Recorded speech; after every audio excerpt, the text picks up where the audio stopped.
إياك نعبد وإياك نستعين. Mr. President, I congratulate you on assuming the presidency of the 76th session of the General Assembly. I also wish to express appreciation for the significant achievements of your predecessor, Volkan Bozkır, who guided the Assembly skillfully under the difficult circumstances imposed by the COVID-19 pandemic. Mr. President, the world is facing triple challenge of the COVID-19, the accompanying economic crisis, and the threats posed by climate change. The virus does not discriminate between nations and people, nor do the catastrophes imposed by uncertain weather patterns. The common threats faced by us today not only expose the fragility of the international system, they also underscore the oneness of humanity. By the grace of Almighty Allah, Pakistan has been successful so far in containing the COVID pandemic. Our collaborated strategy of smart lockdowns helped save lives and livelihoods and kept the economy afloat. Over 15 million families survived through a social protection program of Asas. Mr. President, climate change is one of the primary existential threats that our planet faces today. Pakistan's contribution to global emissions is negligible, yet we are among the 10 most vulnerable countries to the effects of climate change in the world. Being fully aware of our global responsibilities, we have embarked upon game-changing environmental programs, reforesting Pakistan through our 10 billion tree tsunami, preserving natural habitats, switching to renewable energy, removing pollution from our cities, and adapting to the impacts of climate change. To address the triple crisis of COVID pandemic, economic downturn, and climate emergency, we need a comprehensive strategy that should include, number one, vaccine equity. Everyone, everywhere, must be vaccinated against COVID, and as soon as possible. Two, adequate financing must be made available to developing countries. This can be ensured through comprehensive debt restructuring, expanded ODA, redistribution of unutilized SDRs, and allotment of a greater proportion of SDRs to developing countries. And finally, provision of climate finance. Three, we must adopt clear investment strategies which help alleviate poverty, promote job creation, build sustainable infrastructure, and of course, bridge the digital divide. I propose that the Secretary General convene an SDG summit in 2025 to review and accelerate implementation of sustainable development goals. Mr. President, because of the plunder of the developing world by their corrupt ruling elites, the gap between the rich and the poor countries is increasing at an alarming speed. Through this platform, I've been drawing the world's attention towards the scourge of illicit financial flows from developing countries. The Secretary General's high-level panel of financial accountability, transparency and integrity, called the FACTI panel, has calculated that a staggering $7 trillion in stolen assets are parked in financial haven destinations. This organized theft and illegal transfer of assets has profound consequences for the developing nations. It depletes their already meager resources, accentuates the levels of poverty, especially when laundered money puts pressure on the currency and leads to its devaluation. At the current rate, when the FACTI panel estimates that $1 trillion every year is taken out of the developing world, there will be a mass exodus of economic migrants towards the richer nations. What the East India Company did to India, the crooked ruling elites are doing to the developing world, plundering the wealth and transferring it to Western capitals and offshore tax havens. And Mr. President, retrieving the stolen assets from the developed countries is impossible for poor nations. The rich countries have no incentives or compulsion to return this ill-gotten wealth. And this ill-gotten wealth belongs, remember, to the masses of the developing world. I foresee in the not-too-distant future, a time will come when the rich countries will be forced to build walls to keep out economic migrants from these poor countries. I fear a few wealthy islands in the sea of poverty will also turn into a global calamity like climate change. The General Assembly must take steps meaningfully to address this deeply disturbing and morally repugnant situation, naming and shaming the haven destinations and developing a comprehensive legal framework to halt and reverse the illicit financial flows are most critical actions to stop this great economic injustice. And at a minimum, the recommendations of the Secretary General's FACTI panel should be fully implemented. Mr. President, Islamophobia is another pernicious phenomenon that we all need to collectively combat. In the aftermath of the 9/11 terrorist attacks, terrorism has been associated with Islam by some quarters.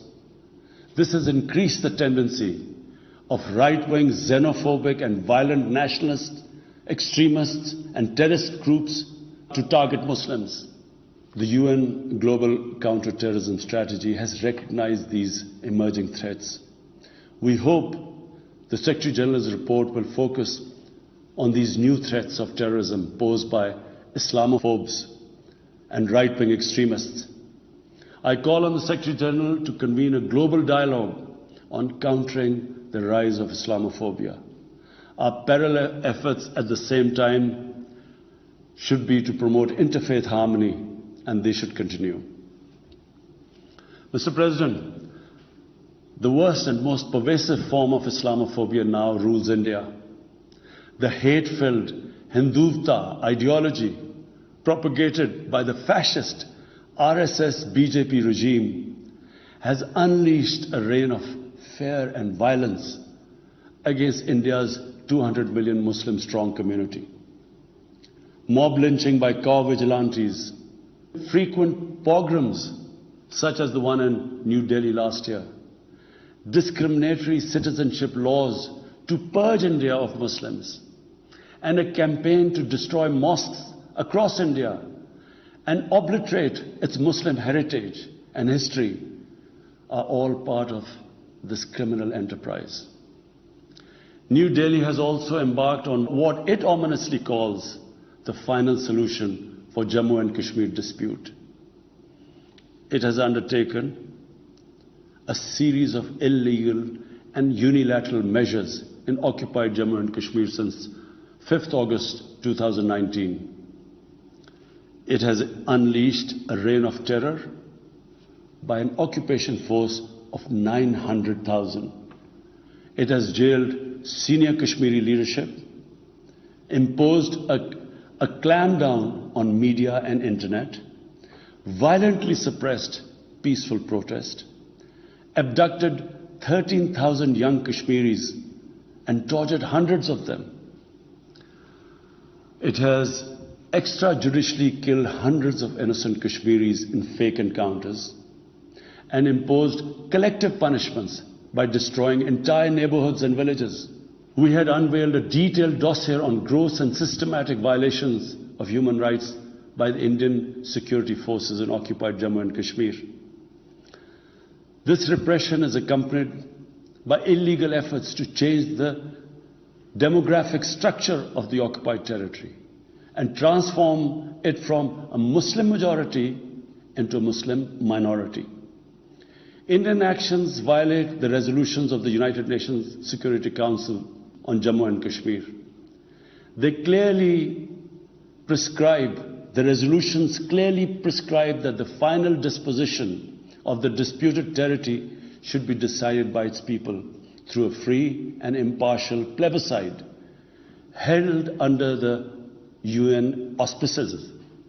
India's action in occupied Jammu and Kashmir also violate international human rights and humanitarian laws, including the Fourth Geneva Convention, and amount to war crimes and crimes against humanity. It is unfortunate, very unfortunate, that the world's approach to violations of human rights lack even-handedness and even are selective. Geopolitical considerations or corporate interests, commercial interests, often compel major powers to overlook the transgressions of their affiliated countries. Such double standards, and the most glaring in case of India, where this RSS-BJP regime is being allowed to get away with human rights abuses with complete immunity. The most recent example of Indian barbarity was the forcible snatching of the mortal remains of the great Kashmiri leader, Sayyid Ali Shah Gilani, from his family, denying him a proper Islamic funeral and burial in accordance with his wishes and the Muslim tradition. Devoid of any legal or moral sanction, this action has been against the basic norms of human decency. I call on this General Assembly to demand that Sayyid Gilani's mortal remains be allowed to be buried in the cemetery of martyrs with the appropriate Islamic rites. Mr. President, Pakistan desires peace with India as with all its neighbors. But sustainable peace in South Asia is contingent upon resolution of the Jammu and Kashmir dispute in accordance with the relevant United Nations Security Council resolutions and the wishes of the Kashmiri people.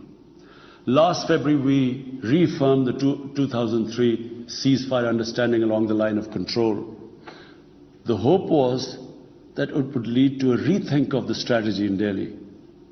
Sadly, the BJP government has intensified repression in Kashmir and continues to vitiate the environment by these barbaric acts. The onus remains on India to create a conducive environment for meaningful and result-oriented engagement with Pakistan. And for that, it must do, number one, reverse its unilateral and illegal measures instituted since 5th August 2019. Secondly, stop its oppression and human rights violations against the people of Kashmir. And three, halt and reverse the demographic changes in the occupied territory. It is also essential to prevent another conflict between Pakistan and India. India's military build-up, development of advanced nuclear weapons, and acquisition of destabilizing conventional capabilities can erode mutual deterrence between the two countries. And now, Mr. President, I want to talk about Afghanistan. The current situation in Afghanistan, for some reason, Pakistan has been blamed for the turn of events by politicians in the United States and some politicians in Europe. From this platform, I want them all to know the country that suffered the most, apart from Afghanistan, was Pakistan when we joined the US war on terror after 9/11. 80,000 Pakistanis died. $150 billion was lost to our economy. There were 3.5 million internally displaced Pakistanis. And why did this happen? In the 80s, Pakistan was a frontline state in fighting against the occupation of Afghanistan. Pakistan and the United States trained mujahideen groups to fight for the liberation of Afghanistan.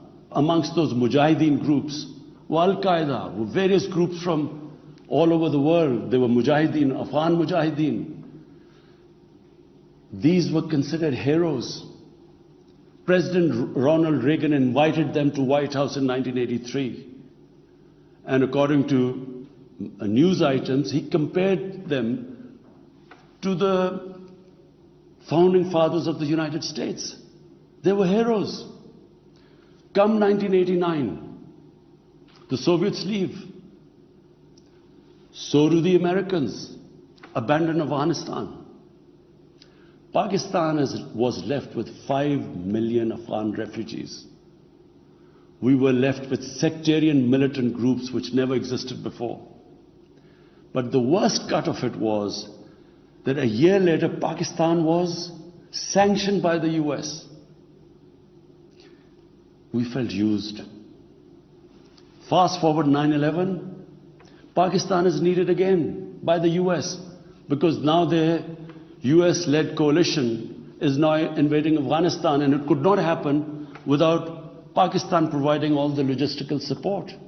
What happened after that? The same mujahideen that we had trained that fighting foreign occupation was a sacred duty, a holy war or jihad, they turned against us. We were called collaborators. They declared jihad on us.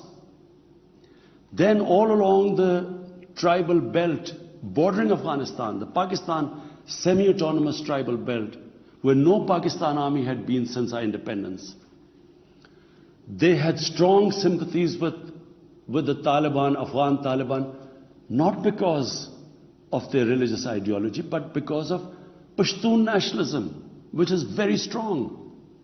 Then there were 3 million Afghan refugees still in Pakistan, all Pashtuns, living in camps, 500,000, the biggest camp, 100,000 camps.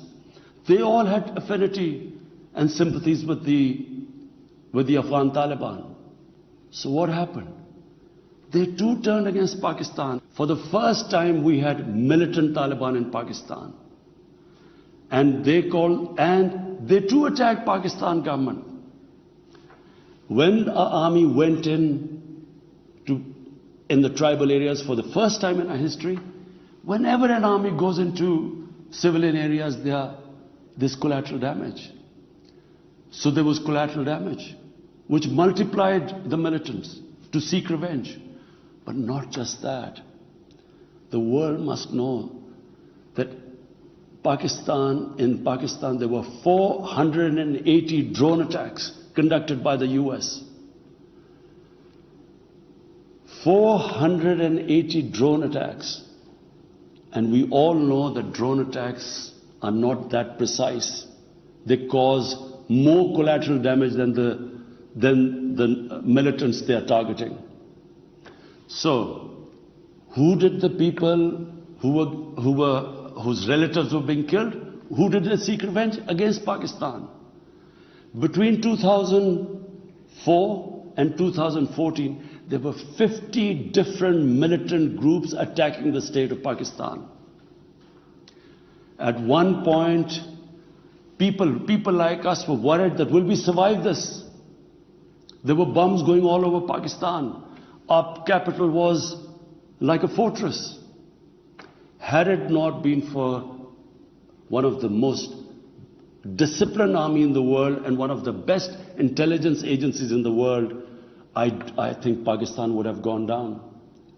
So when we hear this at the end, there's a lot of worry about in the US about taking care of the people who helped them, the interpreters and everyone who helped the US. What about us? The only reason we suffered so much was because we became an ally of the US, of the coalition in the war against Afghanistan, where there were attacks being conducted from Afghan soil into Pakistan. At least there should have been a word of appreciation. But rather than appreciation, imagine how we feel when we are blamed for the turn of events in Afghanistan. After 2006, it became apparent to everyone who understood Afghanistan's history that there would be no military solution in Afghanistan. I went to the US, I spoke to think tanks, I met at the time Senator Biden, Senator John Kerry, Senator Harry Reid. I tried to explain to them that there would not be any military solution and political settlement was the way to go forward. No one understood then. And unfortunately, in trying to force a military solution is where US went wrong. And if today,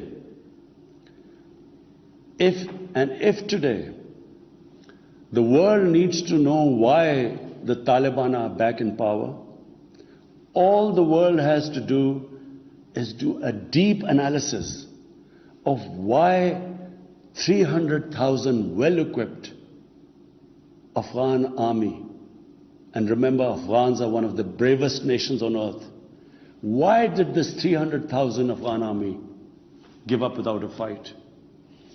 The moment a deep analysis of this is done, the world would know why the Taliban are back in power, and it's not because of Pakistan. So, Mr. President, right now, the whole world community should think, what is the way ahead? There are two paths we can take. If we neglect Afghanistan right now, according to the UN, half the people of Afghanistan are already vulnerable. And by next year, almost 90% of people in Afghanistan will go below the poverty line.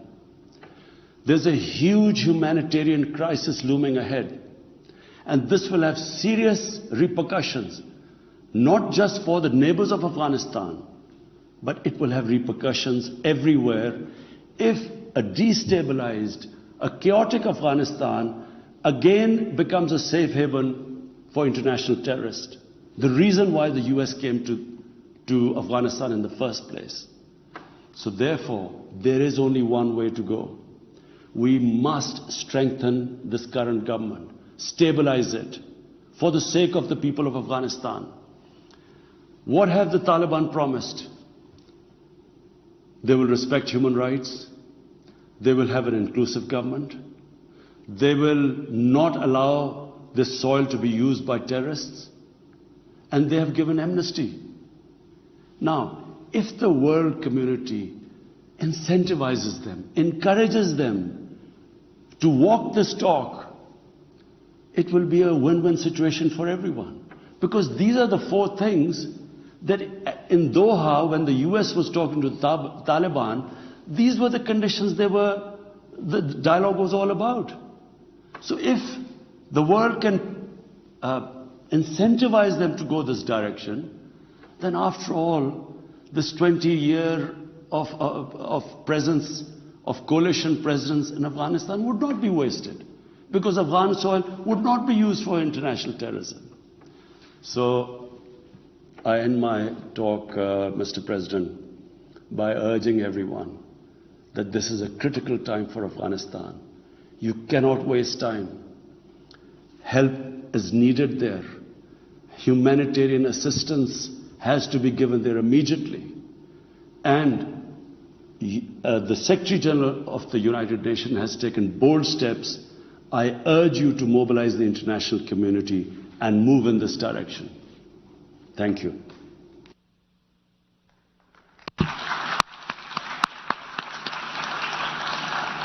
On behalf of the General Assembly, I wish to thank the Prime Minister of the Islamic Republic of Pakistan for the statement just made.